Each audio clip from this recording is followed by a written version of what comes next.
In the history of this sport, many greats have been enshrined in what we know as the Hall of Fame. It's a standard they set on the field and a standard the voters uphold when those owners, players, general managers, and coaches' names become eligible.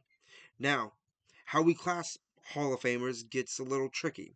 Accomplishments, impact to the game, and every statistic you can think of all goes into consideration. But not every Hall of Famer is the same, such as not every dynasty is the same. Circumstance means everything. But what truly sets the greatest from the greats, well, it's been all but certain that Coach Belichick and quarterback Eli Manning both will not be first ballot Hall of Famers.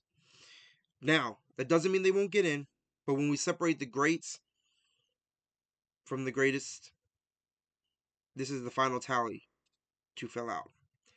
First ballot is set to mean something. And after last year, where they set a precedent of only 4 players going into the Hall of Fame, it's become a certainty that that is important, that we should focus on it, and the voters hold that to a high standard. Eli Manning won 2 Super Bowls and a Super Bowl MVP. In my opinion, Eli Manning is a Hall of Famer on the dear fact of what he did in those Super Bowl runs and beating the greatest, well, some would say the greatest team of all time to not win a Super Bowl in their season. But in basically saying that if you can't tell the NFL story without Eli Manning, that's something Colin Cowherd once said, and it's really stuck with me. But he's not even a top 10 quarterback of all time if we really want to rank it out. So if he has to wait, or if he doesn't get in, then I think outside of maybe New York, we all can understand. Belichick, on the other hand, he's won 333 games, which is second all time behind Don Shula. 31 playoff wins, 17 division titles, 6 Super Bowls, most by any head coach, and 2 as a defensive coordinator for the New York Giants. So that would be a total of 8 Super Bowl rings he has.